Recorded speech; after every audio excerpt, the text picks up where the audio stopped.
माजी काँग्रेसचे आमदार एक अडचणीत आले आहेत। बुलढाणा जिल्ह्यातल्या काँग्रेसचे माजी आमदार खामगावमधले आमदार दिलीप सानंदा यांना अटक करण्यात आली आहे। खामगाव नगर परिषदेच्या इमारत बांधकाम घोटाळ्यात ही अटक करण्यात आली आहे।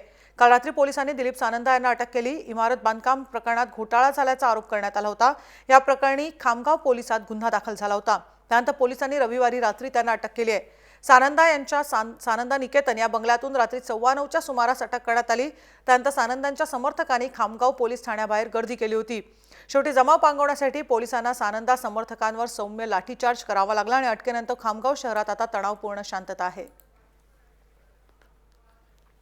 बुलढाणा जिल्ह्याच्या खामगाव नगर परिषदमध्ये भ्रष्टाचार प्रकरणी माजी आमदार दिलीप सानंदा यांना रात्री पोलिसांनी अटक केली आहे। खामगाव नगर परिषदमध्ये आर्किटेक्ट नियुक्ती या ठिकाणी भ्रष्टाचार झाला होता। भ्रष्टाचाराचा आरोप या ठिकाणी दिलीप सानंदा आणि अन्य काही कार्यकर्त्यांवर होता। त्याचबरोबर खामगावचे नगरसेवक संदीप वर्मा यांनी पोलिसात तक्रार केली। पोलिसात तक्रार केल्यानंतर पोलिसांना तुरुंगात देऊन दिलीप सानंदा हे अनेक दिवसापासून फरार होते, परंतु रात्री पोलिसांनी त्यांच्या अनिकेत नावाच्या बंगल्यावर जाऊन सानंदा यांना अटक केली आहे। अतिशय महत्त्वाचा हा इथं बातमी आहे आणि त्यांना अटक केल्यानंतर रात्रीच्या दरम्यान सानंदा यांना अटक झाली आणि अटक केल्यानंतर कार्यकर्त्यांची मोठ्या प्रमाणात पोलीस स्टेशनला धाव घेण्यात आली होती।